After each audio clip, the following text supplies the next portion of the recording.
भज राधा दामोदर गोविंदे भज राधा माधव गोविंदे।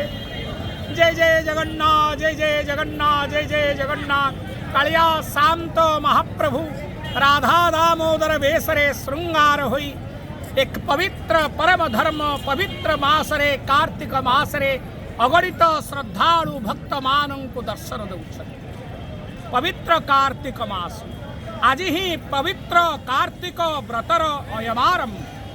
प्रत्येक व्रतार्थी माने पाप एक क्षेत्रवास करी पंचतीर्थरे स्नान पूर्वक पुरुषोत्तम मासर पवित्र कार्तिक मासर आराध्य देवता भगवान स्वयं राधा दामोदर रूपी जगन्नाथ को दर्शन करी हविष्व भोजन करी पद्म पुराण कार्तिक महात्म्य श्रवण करी संपूर्ण मासटी आज महासंकल्प द्वारा हविष्व भोजन पुराण श्रवण राधा दामोदर वेश दर्शन करी कार्तिक व्रतार्थी माने महान पवित्र कार्तिक व्रत अयमारंभ करिथा।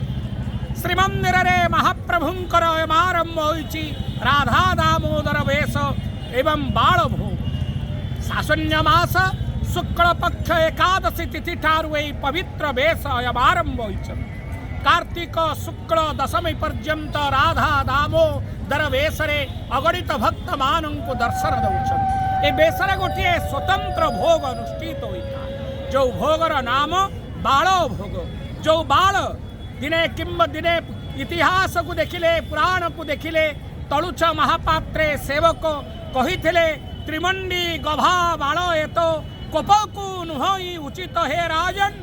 ए बाल जो बाहरी महाप्रभुंकर नाकचेड़ारू यह महाप्रभुंकर त्रिमुंडी गभार बाल यह परीक्षा दे स्वयं गजपति तथ्य दर्शन करथिले महाप्रभुंकर त्रिमुंडी रे केश।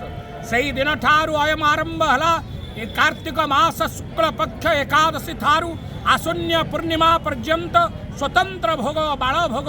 जो भोगरे कोठ महाप्रभुंकर दोबजा लिया बड़ कोरा सान कोरा नड़िया काटी खूब पेड़ा दही पाटकपुरा कदली विविध नौ गोटे प्रकार विविध द्रव्य महाप्रभुंकर सकाल धूप पूजा परे ए गोपा बाल भोग अनुष्ठित होता है। एथिपाई 16 शासन 32 करवाड़ 36 निजोग 7 साई विभिन्न भक्त माने मठ बाड़ी ए भोग पाई समस्त स्वतंत्र खंजा रखि थांती। तेणु महाप्रभुंकर ए पवित्र आज पवित्र महाधर्म मास महापुण्य मास महाकार्तिक व्रतर अयमारंभ दिवस रे प्रभु जगन्नाथ को स्मरण करिवा राधा दामोदर वेशरे प्रभु को दर्शन करिवा द्वारा संपूर्ण कार्तिक व्रतर पुण्य फल मनुष्य को प्राप्त होता है। ए मासटी समस्तंकर आनंदमय हो प्रेममय हो प्रेम सद्य कल्याणमय हो यहाँ प्रार्थना महाप्रभु श्री राधा दामोदरंकर अभय चरणारविंदरे।